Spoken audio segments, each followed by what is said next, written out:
네, 안녕하세요. 다시 돌아온 라이너입니다. 자, 2021 스마트 국토 엑스포 주요 무비 토크쇼 2부 패널 토크를 시작해 보도록 하겠습니다.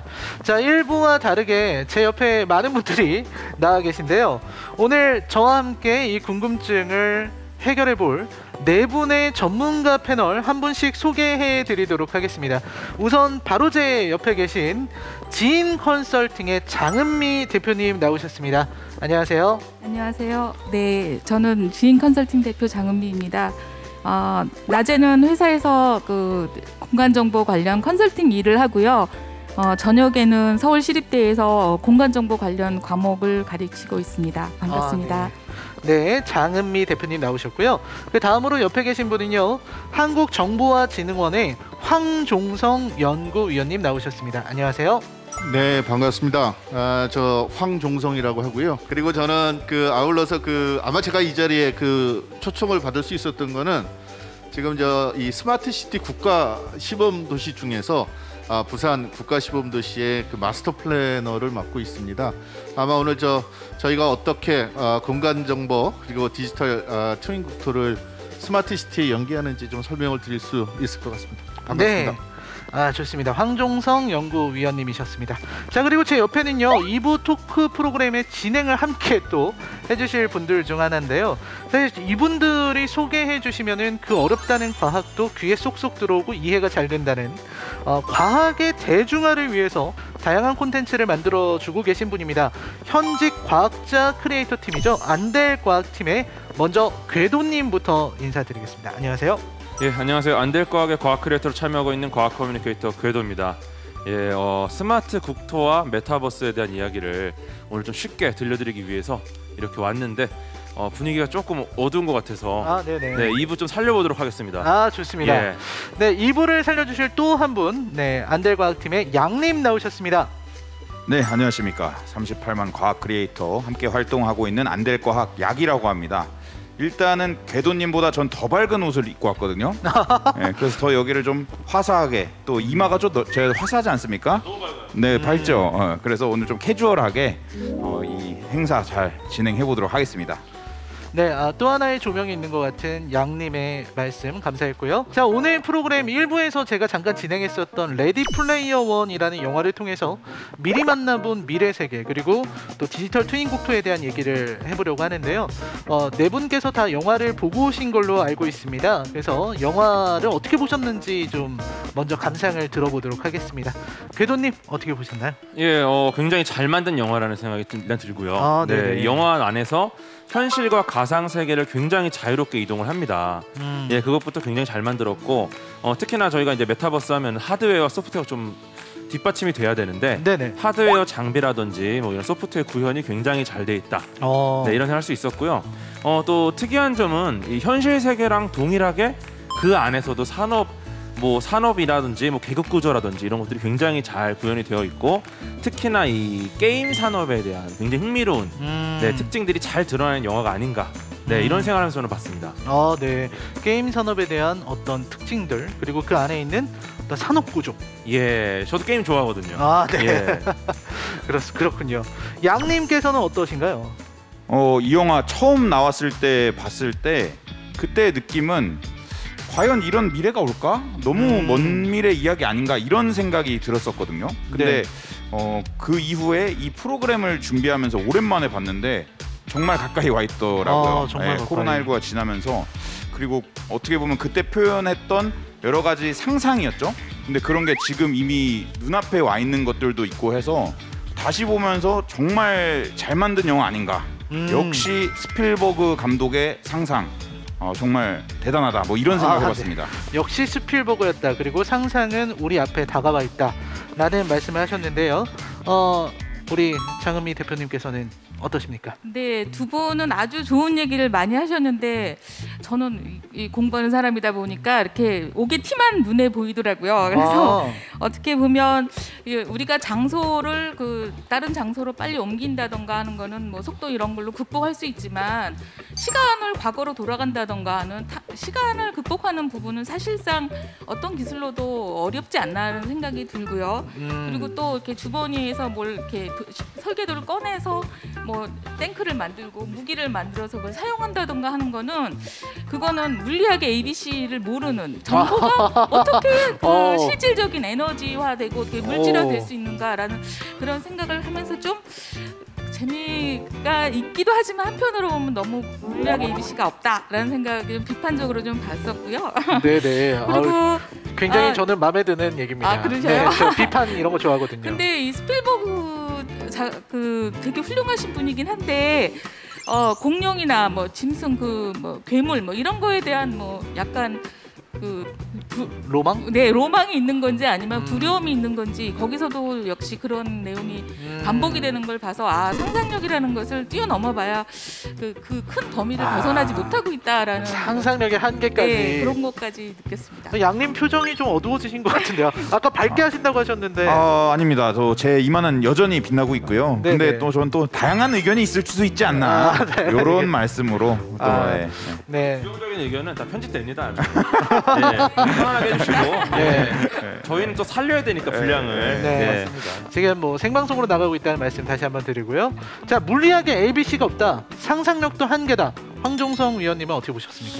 아니 저에게는 상당히 교육적인 영화였던 게 사실 제가 이제 게임을 잘 안 하거든요. 제가 가장 최근에 한 게임이 이게 지뢰찾기. 지뢰찾기요? 예. 지뢰찾기가 이제 한데 이 영화를 보니까 게임의 세계가 이제 어떻게 돌아가는구나 이제 그런 걸 알 수 이제 있었고요. 그리고 이제 당연히 저는 이제 이런 스필버그 감독이 고민했던 것들을 좀 약간은 이해할 수 있겠더라고요. 뭐냐면 결국은 그냥 가상 세계와 현실 세계, 우리 인간은 사실 이 두 개에서 살거든요. 예를 들면 디지털이 나오기 이전에도 소설책 같은 거를 읽으면서 예를 들어 자기의 현실과는 다르게 꿈을 꿔보기도 하고 이런 것도 다 사실은 우리가 어떻게 보면 그게 이제 일종의 가상 세계를 이제 만드는 건데, 이 가상 세계와 현실 세계를 이제 어떻게 이제 서로 이렇게 연결하고 구조화하느냐, 생산적으로 그것도 이제 그게 사실은 사람들이 굉장히 오랜 기간 동안 고민해온 문제이기도 한데, 저는 이제 스필버그 이 영화 이제 끝에 보면은 이제 다시 이제 현실의 중요성에 대해서 이제 얘기를 이제 하잖아요. 그러니까 어떻게 보면 가상을 위해서 이제 현실이 있는 거냐, 현실을 위해서 가상이 존재를 하는 거냐. 영화의 시작은 어떻게 보면 사람들이 이제 가상에 들어가서 현실을 갖다가 이제 잊어버리는데, 끝은 이제 현실을 위해서 가상이 이렇게 이제 도움을 주는. 우리가 뭐 요새 증강현실도 얘기를 많이 하고 디지털 트윈도 얘기를 하는 건데, 그거는 사실은 현실을 그 가상을 위해서 희생하는 게 아니고 가상에 있는 많은 장점을 현실로 가져오고자 하는 거니까, 저는 그런 면에서 모르겠습니다. 제가 맞게 이해한 건지는 모르겠지만 그런 스필버그 감독의 뜻이 약간 전해지지 않았나 그렇게 생각합니다. 오히려 뜻이 좀 전해지는 부분이 있었다, 이런 말씀을 하셨고요. 자, 오늘 사실 나눌 얘기가 굉장히 많기 때문에 저는 특히 이 전문가 패널을 모으고 나서는 하고 싶었던 얘기가 역시 기술적인 부분이 아닌가 싶습니다. 그래서 오늘 궤도님께서 영화 속 기술 중에서 현실에서 미미 사용하고 있는 그런 기술이 좀 있다면 좀 소개를 해주시죠. 일단 기본적으로 저희가 VR을 할 때 과거에는 굉장히 간소했습니다, 장비들이. 그런데 VR 트레드밀이라든지 이건 저희가 착용을 하게 되면은 실제 이동한 거랑 동일하게 이동을 하면 가상 세계에서 똑같이 이동을 한단 말이죠. 예, 그리고 HMD 디스크 VR 헤드셋이라든지 이런 것들이 센싱이 굉장히 잘 돼 있기 때문에 우리가 고개를 돌리다든지 이런 걸 다 이제 감지한다는 말이죠. 트래킹 한다고 하던가요? 그렇죠. 그리고 최근에 나온 것 중에 꽤 재미있었던 거는 저희가 화살을 맞거나 총을 맞잖아요. 이거를 이제 입고 있는 조끼에서 센싱을 줘가지고 어떤 미세한 진동을 줍니다. 앞뒤에 시간차로. 그러면 마치 화살이 내 몸을 뚫고 지나가는 것처럼.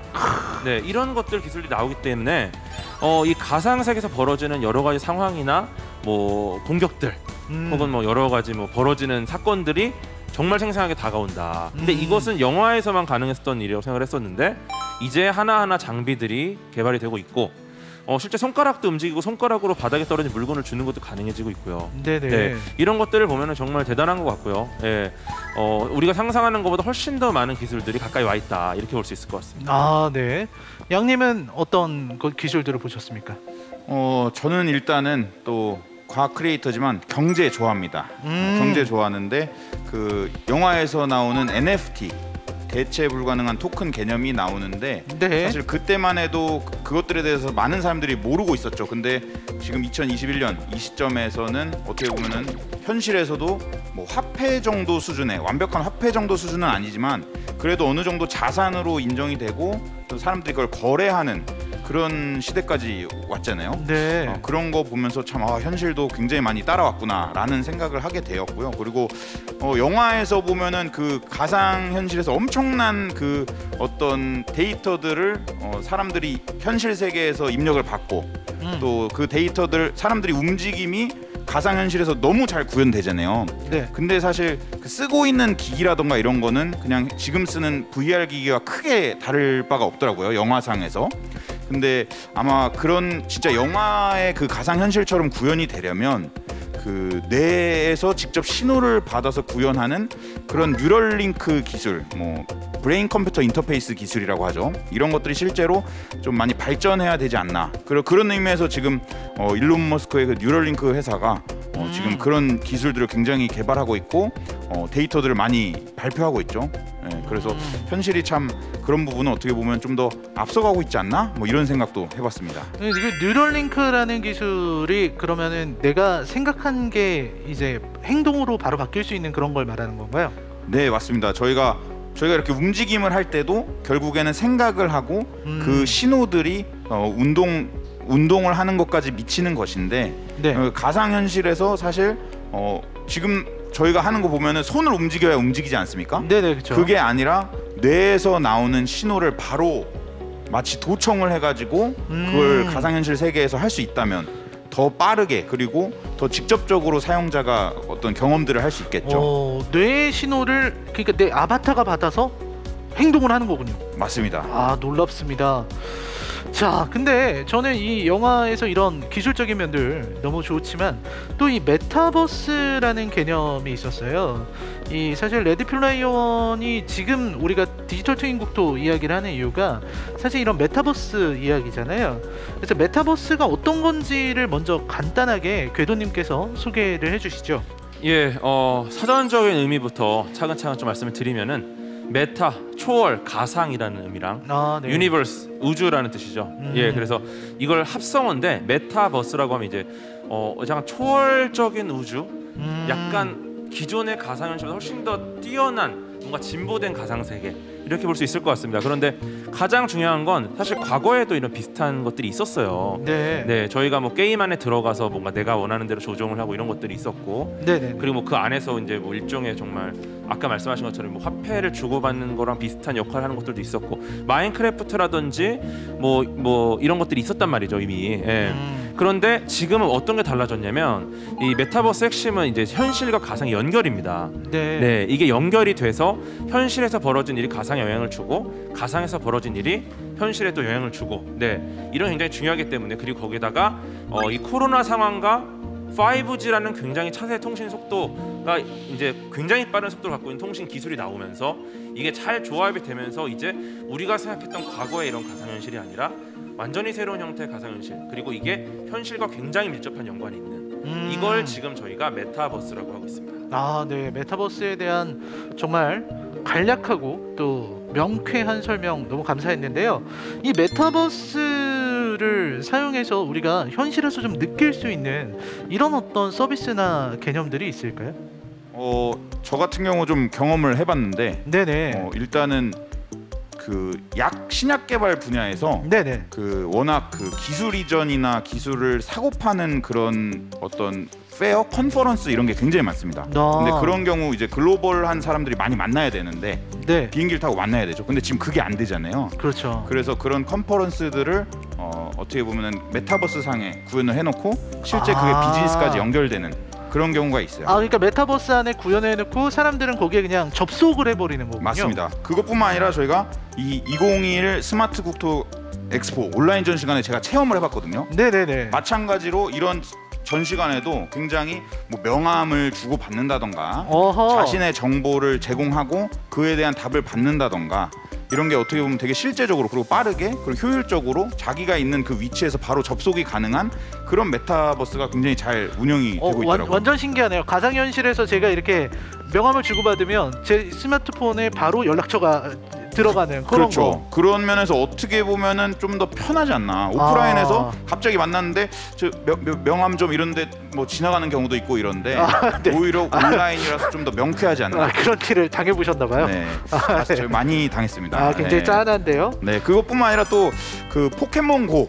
포켓몬고. 네, 좀 더 친근한 사례는 그런 게 있죠. 우리가 AR로 많이 알고 맞죠. 있는. 그래서 네. 나의 지금 현재 위치를 기반으로 해서 그 가상 현실에서의 그 데이터를 하는 그런 완벽하지는 않지만 일종의 메타버스 아닐까요? 맞지 않습니까, 박사님? 아까 말씀드린 것처럼 메타버스 자체가 현실과 가상이 연결이 돼야 돼요. 네네네. 그럼 결국 어떤 포켓몬을 잡기 위해서는 그 위치의 현실에 내가 가야지만이 가상의 그 포켓몬을 잡을 수 있거든요. 네. 거의 가지 않으면 결국 못 잡는 거예요. 그래서 이런 것들이 연결이고 사실 근데 포켓몬 고도 이제 게임 수준에 머물렀었는데 네네. 지금 뭐 네이버 제페토라든지 SKT의 뭐 점프 VR, AR 이런 것들이 이제 그 단계로 가고 있습니다. 물론 아직까지도 진정한 메타버스라고 보기는 어렵지만 그 단계를 목표로 지금 굉장히 많은 업데이트가 되고 있는 걸로 알고 있습니다. 근데 메타버스 외에 사실 일부의 진짜 핵심 개념 중 하나가 바로 디지털 트윈 국토였습니다. 두 분 전문가분들께 특히 장은미 대표님께 먼저 여쭤보고 싶은데요. 디지털 트윈 국토가 어떤 개념인 건가요? 예, 디지털 트윈 국토는 아까 설명하셨던 것처럼 그 컴퓨터상의 네트워크상의 나라를 국토를 세우는 것이죠. 그래서 네. 국토를 단순히 세우는 게 아니라 거기서 활용하고 그 정보를 이용해서 많은 것을 모의하고 문제를 해결해 나가고 하는 그런 어떤 절차적인 내용을 다 포함한 개념이라고 볼 수 있어요. 그러니까 하나의 레고처럼 그 국토를 이루는 여러 요소들을 하나하나 객체로 인지를 하고 그걸 다 구별할 수 있어야 그런 서비스가 가능하기 때문에 그런 그 단위 이런 것들을 잘 고민을 해야 되고 그리고 하드웨어적인 정보도 중요하지만 거기 소프트웨어적인 정보가 되게 중요합니다. 우리가 국토란 얘기를 하면 땅만 생각하기 쉽지만 실제로 디지털 국토 안에는 땅 말고도 바다도 있거든요. 네. 그러니까 바다, 그다음에 공중, 하늘, 드론이 날아다니는 길까지도 다 포함이 된다면 그거는 하나의 국가의 영유권에 어떤 해당되는 범위를 전제로 하는 것이 디지털 국토다. 메타버스는 그걸 넘어설 수 있어요. 그렇지만 네. 디지털 국토라고 했을 때는 아주 현실적인 그런 대상을 가지고 있고 그리고 거기도 법이 있고 규칙이 있고 그러기 때문에 그런 소프트웨어적인 것도 같이 고민을 해야 될 것 같아요. 그런데 앞으로 디지털 트윈 국토가 된다고 하면은 그 위에 수많은 그 정보, 그냥 지도가 아니라 다른 앞으로 도시계획동이 앞으로 뭐 그 숨겨져 있는 여러 정보들을 다 링크해서 찾아볼 수 있기 때문에 사기꾼들이 좀 줄지 않을까. 물론 그거를 장난을 쳐서 사기를 칠 수 있지만 제가 생각할 땐 뭐 그런 식으로 그 어떤 우리들의 삶에 있어서의 어떤 진실성 뭐 아니면 그런 것들을 좀 더 정확하게 전달하는 데도 도움이 되지 않을까 그런 생각을 합니다. 그렇군요. 너무 명확하기 때문에 그거를 약간 장난치면은 진짜 믿어버리게 될 것 같은데 그런 부분도 있을 수 있겠습니다. 자, 그리고 사실 이 디지털 트윈 국토에 대해서 황정성 의원님도 좀 덧붙여서 설명해 주시죠. 예, 지금 뭐 워낙 저 설명을 뭐 잘해 주셔가지고 디지털 트윈 국토에 대해서 그 개념에 대해서는 제가 뭐 덧붙일 거는 이제 없고요. 이제 이거를 우리가 왜 만들어야 되느냐 이제 이런 문제에 대해서 좀 생각을 해볼 필요가 있는 것 같아요. 이게 디지털 트윈 국토가 되면은 이제 그런 어떻게 국토 정보를 이용하는 주체가 사람 그리고 로봇 같은 기계 네네. 그리고 AI 같은 소프트웨어 네. 이런 디지털 국토를 이용하는 이 대상이 확 넓어지는 거죠. 네. 디지털 트윈 국토가 만들어진다고 하는 거는 뭐 이동체 서비스를 해주시는 분들뿐만 아니고 AI 개발을 하는 분들한테도 이거는 굉장히 그 좋은 환경이 되는 거죠. 그래서 이런 것들을 만들게 되면 어떠절미하고 인터넷 시대를 만들려면은 초고속 인터넷을 깔아야 되는 거랑 마찬가지로 네네. 어쨌든 4차 산업혁명을 한다든지 우리가 로봇 시대를 열겠다 그러면 디지털 트윈 국토부터 만들어야 되는 거죠. 굉장히 소름이 돋는 그런 설명이었어요. 양님께서는 어떻게 보셨나요? 그 디지털 트윈이라는 게 현실에서 무언가를 적용하기 위해 가상 환경을 만들어 놓고 거기에서 실험을 하는 거잖아요.